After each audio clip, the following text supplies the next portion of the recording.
Message যে পেলেন, এই আনন্দটা কেমন? এটা কি ঈদের মতো আনন্দ লাগছে? আরে ঈদের থেকে বেশি কিছু আনন্দ লাগছে, সেই আনন্দ লাগছে। আমার স্বামী নাই, বেটা পুত্র না, আমার দুটো নিয়ে আমি নিজে কর্ম করে কাজ করে খাই, ছেলে করে লেখাপড়া শিখাই, নিজে কাজ করি।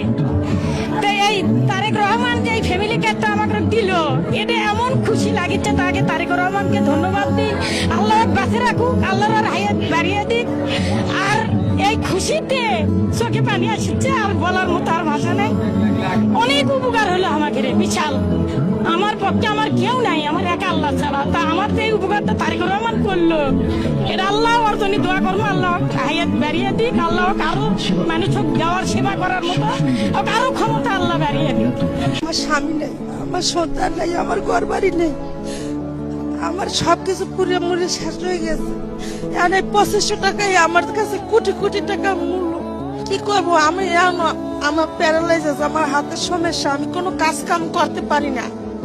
এটাতে হয়তো আমার এখন সংসারটা ভালো চলবে, আমার ফ্যামিলিতে তেমন লোকও নাই, আমার দেখশন করার মানুষও নাই।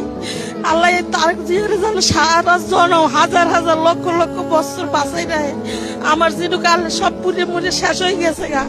কারণ আমি খালি মাঠে আজও পর্যন্ত পড়ে রয়েছি, আমার ঘর উড়নের মতো কোনো পালা নাই, কোনো তৌফিক নেই। আল্লাহ তুমি আরে লক্ষ লক্ষ বছর বাঁচাই রেখো। আল্লাহ এই বিভেদের সময় আমার সামনে দাঁড়াইছে, আল্লাহ এই বিভেদের সময় হে আমাদের পাশে দাঁড়াইছে। আল্লাহ তুমি আরে লক্ষ লক্ষ বছর বাঁচাই রেখো। আল্লাহ বাবা মায়ের সবাই তুমি জান্নাতবাসী করে দিও আল্লাহ।